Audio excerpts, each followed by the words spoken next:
कौन से हैं वो 4 लोग जिनको मारने से पाप नहीं लगता? ये बात किसी और ने नहीं, मर्यादा पुरुषोत्तम भगवान श्री राम का कहना है कि धर्म की रक्षा के लिए किया गया गलत काम भी सही ही होता है।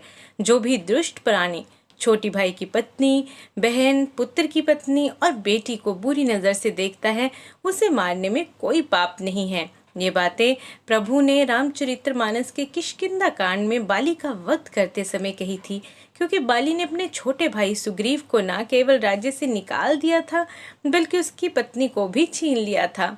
इसलिए भगवान क्रोधित होकर बाली का वध कर देते हैं।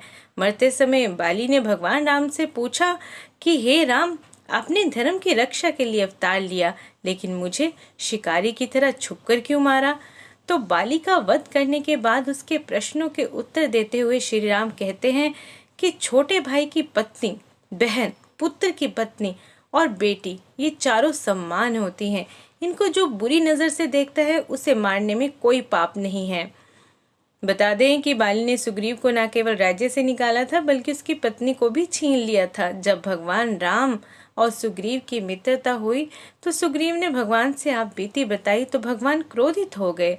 भगवान का क्रोध बस इसलिए था क्योंकि जो व्यक्ति स्त्री का सम्मान नहीं करता, उसे सामने से मारने या छुपकर मारने में कोई अंतर नहीं होता। मूल बात है उसे दंड मिले। आखिरकार भगवान ने बाली को दंड भी दिया। रामायण के अनुसार बाली की तपस्या से खुश होकर ब्रह्मा जी ने उसे एक अनोखा वरदान दिया था। वरदान इस तरह था कि कोई भी व्यक्ति सामने से युद्ध करेगा तो उसकी आधी ताकत बाली के शरीर में चली जाएगी। इसलिए पूरी दुनिया के योद्धा बाली से डरते थे, कोई भी उसके सामने नहीं टिक पाता था।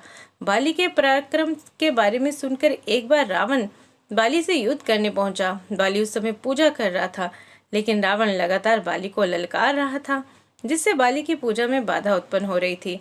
इससे नाराज होकर बाली ने रावण को अपनी बाजू में दबाकर चारों समुद्रों की परिक्रमा कराई थी।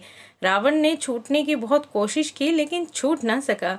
पूजा के बाद बाली ने रावण को छोड़ दिया था और इसके बाद रावण और बाली में मित्रता हो गई थी।